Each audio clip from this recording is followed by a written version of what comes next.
So who do you like? My homie Ankita. Ankita. We're gonna get into this. Take one.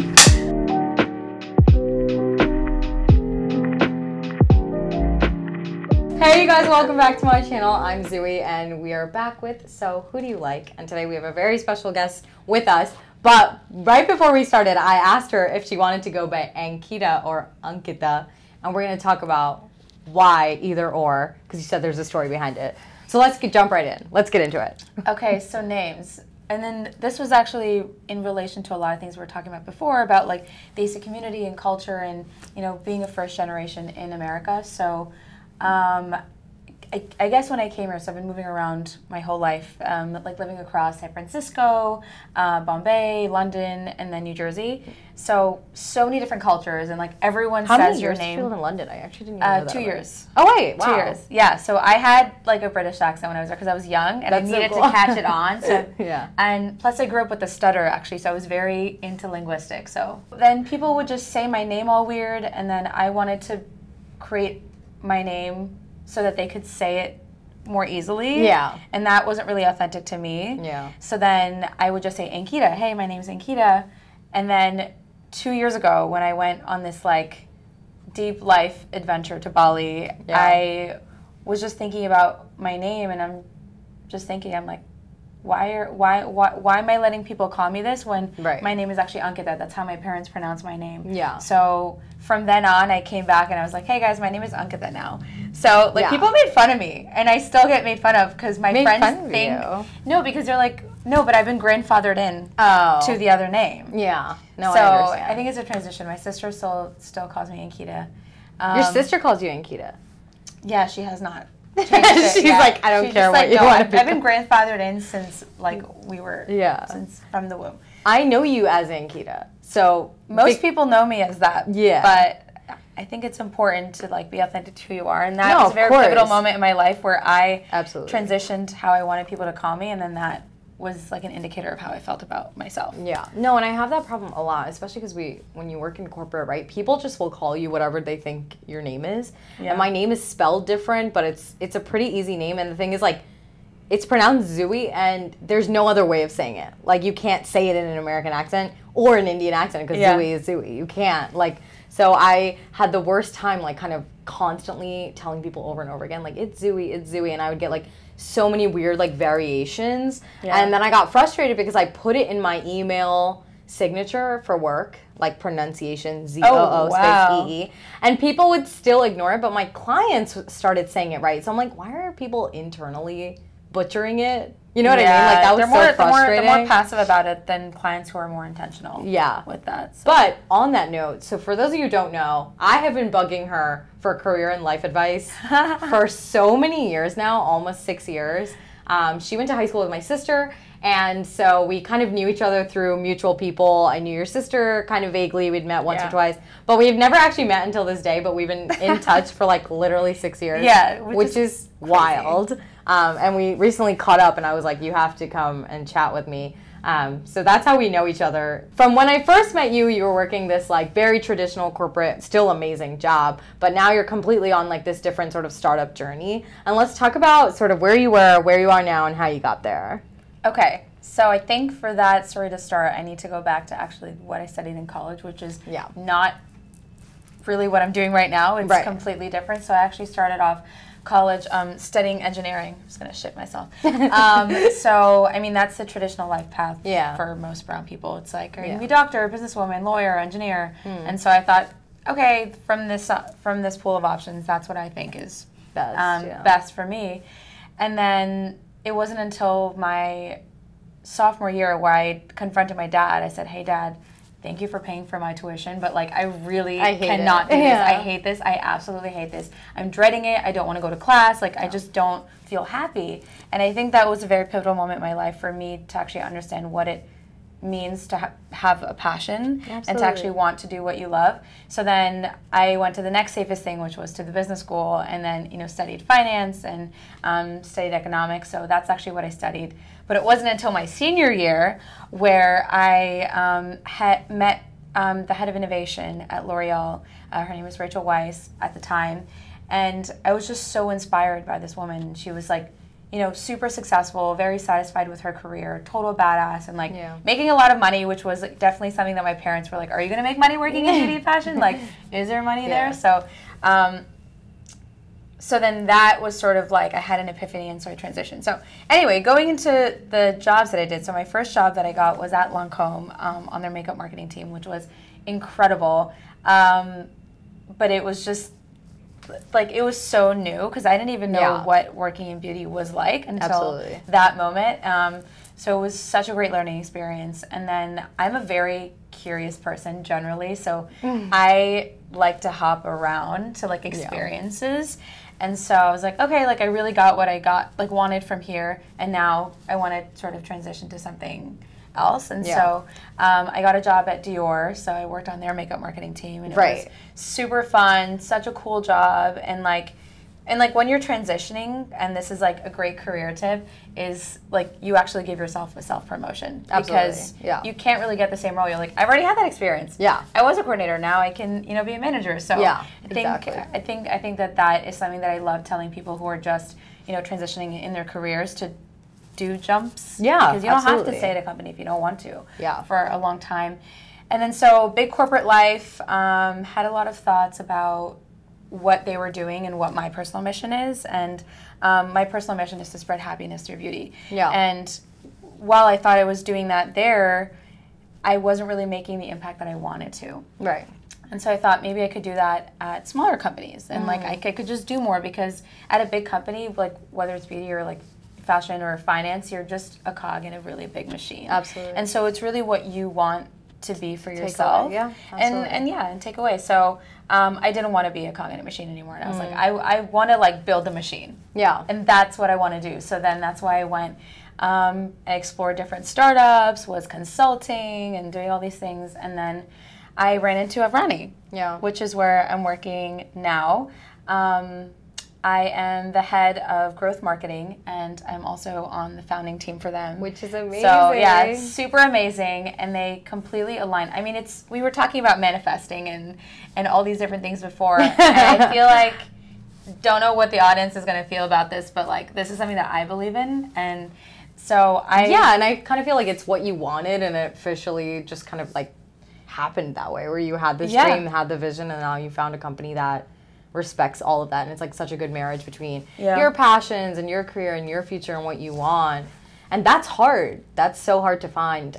I want to ask you, like, you had that conversation with your parents when you didn't want to do engineering, and I'm sure you had those conversations when you decided to do a little bit of freelance and consulting and here and there. Like, was it like this, like, I have to muster up the courage and have this conversation? Like, for people 100%. That are watching this that want to have tough career conversations with their parents that are not common in the South Asian community, like, did you go in with a plan? Or are you like that girl that's like, Mom, Dad, here is a presentation? Or is it just like this sob moment? Because I have that moment all the time where it's like, I'll tell my sister what I'm feeling, and then I'll be like, I'm going to tell Mom and Dad. And then I sit down at the table and I'm like, and I don't like what I do anymore. Like, it's always like a mess. But like, how is that, what tips do you have? And like, how is that journey of opening up to your family about what your actual career goals like for you?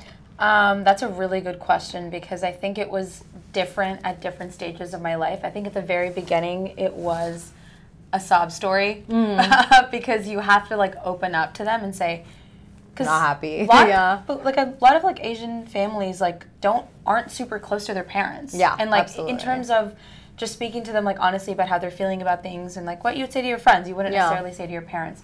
So I think that like initial breaking the ice between you, and that does usually start as a sob story. And I was like, Dad, like I'm so upset, I'm doing so horrible in all these classes, like I don't want to, it was like that. But then it was my parents sort of like understanding how I work, and then just being open with them throughout how I'm feeling with all my jobs, and just being more open with them. And I think that is something that I'd want to share with people. It's like, just start like opening up to your parents and just having open conversations, because they probably want to talk to you about this stuff too, but they just don't know how to like break the ice. Because their parents probably didn't do it to them, so they've never done it at all. So it's like, if you want to, you just have to sort of break the ice and just have constant communication. Absolutely. And I think it's so interesting because I feel like a lot of Desi kids like live this sort of dual life at home that's kind of like who they are with their friends and then who they are in their homes, and then they want to be that outside person because I think it's the most honest version of themselves, but then who they are at home, their parents are like, oh, like, why do you want to stay out all the time, or why do you have these things, or why do you dress like that, why do you want to do these things? Yeah. And they don't understand that. And I think you're right, like the only way to do it is to start somewhere. You have to be honest. And I think career is like a great space, because if you don't love what you do, work is miserable, and I'm sure you can attest to that. Like, even if it's a small task, like I like what I do, but then even if it's a small task that I don't like, I'm like, just gotta get through this hour. Like, it's so much more painful to like have to do those individual things. But I want to talk about your role with Avrani, because it's a team of 4. So we talked about this. It's a team of 4, and you guys are basically the founding members of this. And it's such a beautiful merge between modern beauty, but also sort of these desi values of like household ingredients. So we currently have 4 products. So that's how we launch with. We have the Glow Activating Exfoliator, which is made with turmeric, neem, honey. Then we have the Hydro Whip, which is our face cream. We have a serum, and then we also have an eye cream. So we totally changed the packaging and the branding, but the formula is still the same. So essentially, in startup world, you start off when you create a company with like an MVP, which is like a minimal viable product. So something you just get out into the market, you just see the demand get your name out there, and then you just start, testing. And so we did that with completely different packaging, but with the formula that we wanted to go out with. And then so, we had enough funding now, and also the time and the bandwidth people to actually create the brand that we've always wanted. Yeah. And so this is what we've come up with, and a lot of the illustrations. I'm obsessed with this packaging. I love this font. It's glass. It's fully sustainable, eco-friendly. You guys know I'm emo about that. I love that. Vegan, organic, like it's everything. It's a dream. It's a dream, truly. And I have worked at so many beauty companies, so it's like it makes me so proud that we can create something that's so like beautiful and natural. And a lot of my perspectives on beauty is to have like a holistic beauty approach. It's not just about topical products that you put on your skin, but also like what are you thinking on the inside? Like are you like eating well? Like are you like moving around during the day?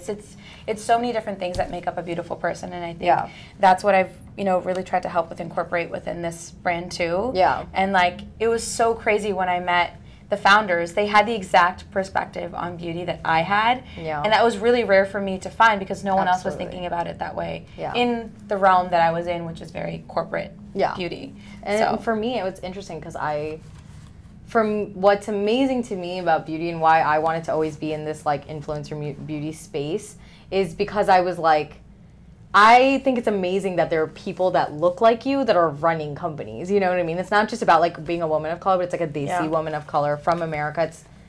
I feel like we're this untapped market where it's like not enough of us are in C-suite boards and like on having conversations. And this packaging, like I even told you, like I think it's so beautiful and just like fresh and new, and I love it. But what I do also think is interesting is that you guys have really opened up the Avrani process on social media. So let's talk about it a little bit, because I kind of felt like every time I like see your product, I feel like I'm like supporting you guys. Like every time if I'm like purchasing a product, I'm like team of 4, like these are my people. It's like buying something from like a friend, you know what I mean? Like I genuinely feel that way. And like, was that like a conscious decision that you made to like open up that process of like the packaging and kind of the fun times you guys have in the office? Like I was literally like, should I just go hang out with them? Like, it looks like you guys have so much fun in the office. And we do. And what was that like? Was that a conscious? Because other companies, you'll never see that happen. It's always like closed doors. We can't talk about what we're doing. But you guys are very like, this is the new font. We love it. Do you love it? Like I felt included in the process. So was that something that you guys planned? That was 110% our like full intention. Yeah. To make sure that while we're rebranding this, and we've done it once before, and now it's like we actually want to share that process with everyone so that they can see what it's like. I think it's important for people to know what it takes to actually start a brand. Like, what do you need to do to like create a product? And like I think it's and this is something that I do on like my own personal like media too. It's just like I like sharing like the very small and the intimate moments that people don't really get to see throughout the day. Like even fun stuff at the office, or like like I have to like decide what color I want this box to be, and like just those like really like intimate moments that are not really shared, which I love with friends. And so we definitely wanted to do that with the whole process. But I want to talk about the fact that you don't just do that for your brand, you do that for yourself. So for those of you who don't follow her, go follow her. But she posts like these amazing, like, I love when you and your mom cook. Like, you guys cook the most interesting stuff, first of all, because it's like desi food, but with a twist. It's always like some interesting vegetable, something new.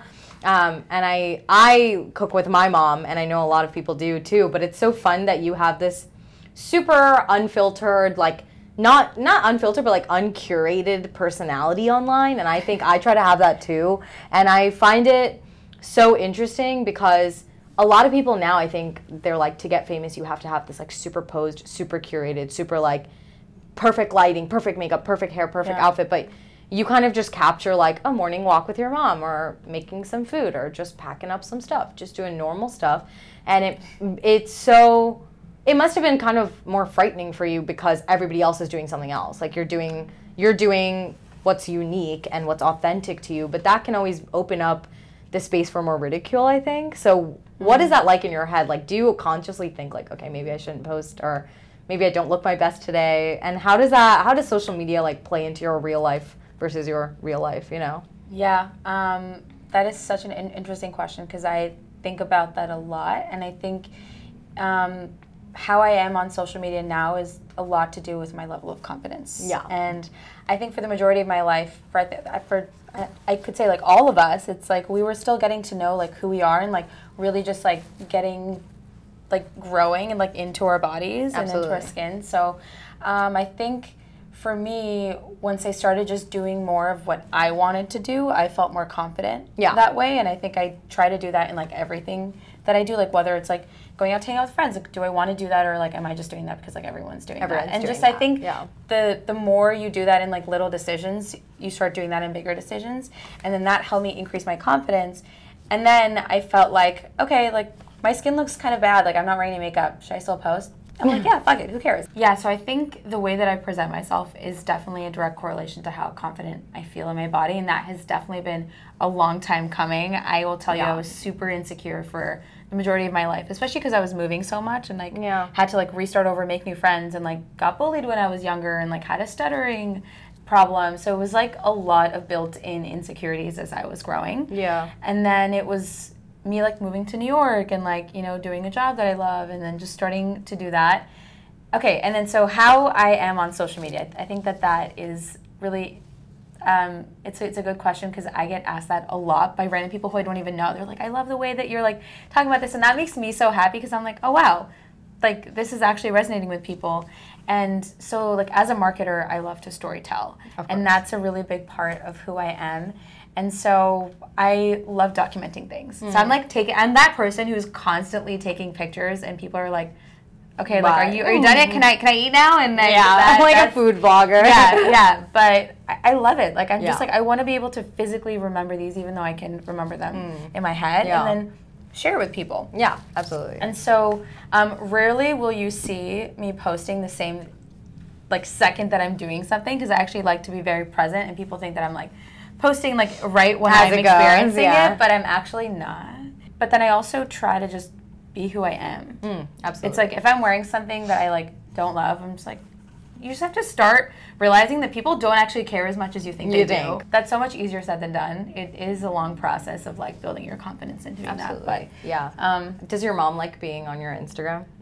I've never been asked that, actually. Because she's there and she's so cute. Like, I just want to be her friend. I'm like, hang out. Like, so I think that she sees me being so free, where she feels inspired that she can also be that way. But in the beginning, she was definitely, she's like, can you wait? Can I change my T-shirt? Like, can you not post me in this really like grungy outfit? Like, that's so funny. she definitely did that, but I think it's also inspiring her to just be more of who she is. And so that's what I generally hope when I'm just being who I am. It's that like other people also just feel that they can do that and not have to care. Yeah. So do you have like moments or times where you're like, I'm gonna turn off my phone, or maybe not go on Instagram, sort of like that detox space where you're like, I just can't do this right now. So now I'm like more cognizant. However, I think like when I was in college, when I was younger, like it was so hard for me, because I'm like, how do people look perfect all the time? And then you realize like they don't.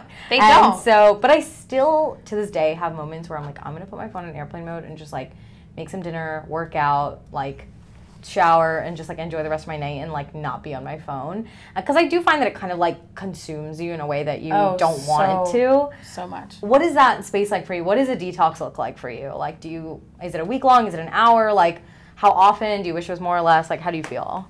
Okay, there are so many things there. I think I definitely need to detox. I think everyone should, because I think social media and just your phone in general takes so much energy and mental space that you don't even think about. Yeah. But it drains you. Like, I'm sure like you'll start feeling tired. Like if you like did a post, you're like, oh my god, that took so much effort. Yeah. And it's just like it just drains you because you're thinking so much like into it. I definitely have days where I actually delete Instagram like for periods of time, and then I will come back. Or my friend told me about this app called Flora. And you basically do like timers where you're focusing, and you just don't use your phone at all, and you can like build trees and like a virtual garden. Hey, that's fun. Yeah, I like that. I'm gonna try that. Yeah, I will. I'll send it to you. Okay, cool. So just doing things like that, and then I love doing activities that distract me, where I just leave my phone.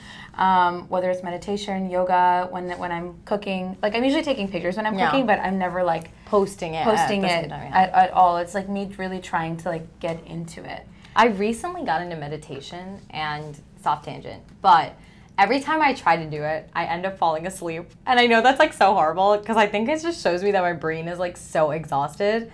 So I'll like work out. So I'm like a big workout person. I have to work out 6 days a week. It's just like, it's my time. That's amazing, by the way. It's my time to just like nourish myself, you know what I mean? Like I had to do like HIIT cardio to feel like I've like beat my ass, you know what I mean? Like, like you probably just need to like really move. Get it out. Yoga can do that for you, but it's a balance between like super hardcore exercise, but then also like mentally challenging yourself. And I think that's the difference between like a hardcore workout, like weights and stuff like that. You can shut it off. Yeah. You're totally passive in your brain, but you're just like activating all your muscles. Versus in yoga, it's much harder actually to do. It's so much harder. Your body and challenging your mind. And because I always feel like I'm like laying there and I'm like, oh, okay, I have to do this after this. Like I'm a list maker, and I have to make a list all the time, and I feel like I'm. We need to talk about time blocking. I think the biggest misconception about meditation is that you need to clear your mind. It's not actually to clear your mind. You act like it's like telling your heart to stop beating. You can't ask it to do that. That's its job. Yeah. That's the job of your brain to think. That was beautiful. I needed to hear that. That was beautiful. Like if I were to give advice to I'm not in like any shape or form like an experienced like expert meditator, but I feel like I do it enough where I feel like I know what it was like when I was first starting and like what the biggest hurdles were. Okay, when you close your eyes, just look out into like the depth of like the blackness, and like notice the colors, the shapes and stuff that randomly will pop up when you actually do that. Yeah. And then just start focusing on one thing. Yeah. And then you'll just start getting better on that. I think meditation is really helping you just focus a little bit more. Like the practice of focus. Yeah. It's a practice of focus versus a practice of like, you know, not thinking. And I think that in turn will help calm you down. I think maybe just start with that. Yeah. And then, that's good and advice. then go from there. Try this. You guys try this. Look into the depths of the darkness. Do you have societal pressure and that is like, you know, when are you going to get married, and when are you going to have a house, and when are you going to do this, and when are you going to do that? And you have so many personal aspirations, and as women, like we always do. Yeah. And it's hard when you are constantly being asked about things that you're like, but what about all the work I'm doing? It's so much harder for us as women, right? So much harder because nobody asks them. Questions. Like, let's be honest. Like, people are not asking men like when they're getting married, when they're having kids, when they're doing stuff. Yeah. But I know that my sister and I get these questions. I know all of us get these kind of questions where it's like either it's from your parents or a passive aggressive auntie or a neighbor or a grandparent or somebody's like always wondering what you're gonna do with your life. They're like, okay, like career is great, but what are you doing with your life? Yeah. And how does that, is that a pressure that you are cognizant of? Is it something that you're just like, I don't even care about this, like people will talk? Or is it something that sometimes you're like, oh, do I have to have a plan? Like, you know, how do you make sense of being proud of your culture, but then also being aware that maybe it's not as representative of women as we want it to yet, you know, and it's not as fair to women as we want it to be. What is that space like in your head? Wow. I mean, my first response is like, who doesn't get that question? It's like every single person does, and I think we all are dealing with it in our own ways. For me, societal pressures, I have this perspective that, okay, so I really highly recommend this book called Sapiens. Mm-hmm. Have you heard of it? No.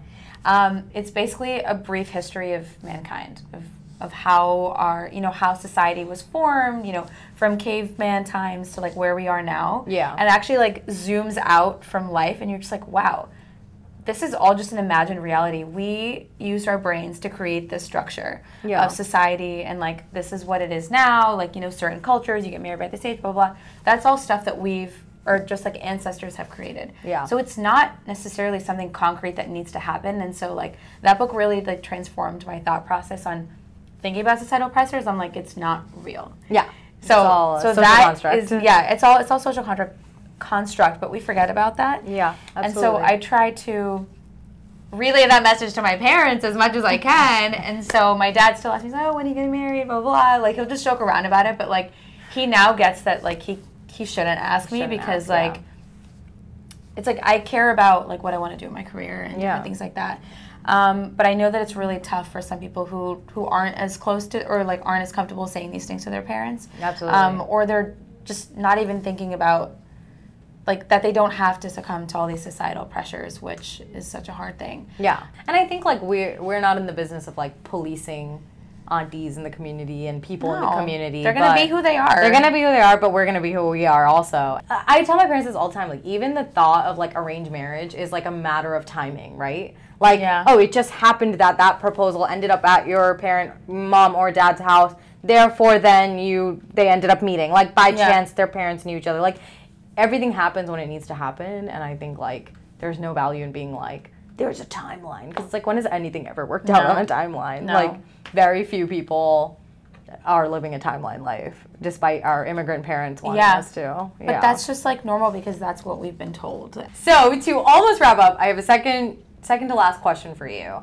And that is, all these celebrities have these insane makeup, skincare lines right now. If you could, you and 2 other celebrities or influencers of choice had to start a brand, and you were going to be the face of it with these 3 people, like a Fenty, like a Rare, anything like that. Who would you pick? And what kind of, is it going to be skincare, beauty? What are you going to sell? What's your vibe? Oh my God. Does it have to be necessarily a female or just like literally anybody in the world. It could be a cricketer for all I care. Okay, this is going to be a really weird combination, but I'm I don't know why. Mindy Kaling. Okay. Because like cool vibes, like she's just super who she is, and I just love that about her. And also she's just such a go-getter. Yeah. Like absolutely. If you partner with her, like she'll make it fucking happen. Yeah. The other one is a little, I guess, unexpected and might be weird. But this came to mind. It's like Elon Musk. I don't know why. Okay. But interesting. What if you need beauty in space? You do need beauty in space. Like I need his whole team to make sure that when we're traveling in like outer space, because I want to do that. Yeah. I'm gonna go to Mars. Take me with you. Yeah, we'll go together. You know what would be really cool? I feel like he could, you know how they have like skin IDs in Sephora stores? Like I feel like he could manufacture an app that would be able to like tell you what all your shades are, like what your skin type is, like based off a scanner. Oh my God, we wouldn't even need beauty products. It'd be like just baby do Teslas a scanner. It would just scan your face, or like it would laser beam things onto your face. Like that's why I need him, because it would be like a beauty brand that you've never even seen before. Like he would add tech to it. You know what I'm waiting for? Like someone to create one of those like foundation vending machines where they could like scan your face and then you can just tell them what product and they'll like shake the color for you. You know what I mean? That already exists. But do they have it like readily available? Like it's I want to not mainstream yet. No. Yeah, I want to mainstream that. But those are good random options. Super random, but that just tells you how weird I am. You don't have to have it, but do you have a brand weird name? Do you know what you'd call it? That's so like that's deep. If you don't have an answer for that, I got you. I think it would be called like Celestial something, or the name of like. Or constellations. Yeah, definitely. Something like I'm that. Thinking about the fact that his son's name is like AEX -12 or something. Now we're at the final question. And the final question is, who do you like? Let's get into it. Who do you like? What are you into right now? It doesn't have to be a person. What are we about? People have used this platform to let people know that they're single. Are you letting people know that you're single? Oh my God. It could be a book, an author, a celebrity crush. Who do you like right now? Let's get into it. Okay, so I'm going to talk about this new playlist that I'm obsessed with, that I love. It's called Let Go, so if you want to follow me on Spotify, it's there. So many people have like listened to my new vibe that I've been feeling. Like, okay. And then they're just like, I need to follow it. Yeah. The vibe is like super chill. Like you could listen to it while you're doing your work, but you could also jam out to it. But it doesn't make you like it doesn't distract you. Okay, cool. And okay, I'm really bad with names of all like artists. Okay, cool. But I'm really into like the music, the sounds, and things like that. Is it like Desi music or white music? Or American music? What's the vibe? Or like a mixture of both? So it's usually, so it's like English songs, but there are a lot of like, artists who are Desi. Oh, in there. So like Ravina. Yeah. She's like there, imagining. like Malfunction. Oh, fun. There's some like other cool, like interesting ones in there. So we're doing our campaign video for Avrani. So the soundtrack, this is a little behind the scenes, but is going to be like an Indian beat. So it's going to be like an Indian artist that we want to feature. So I've been really getting into that. So that's also being added onto the playlist. But it's super chill. That's something that I'm really into right now.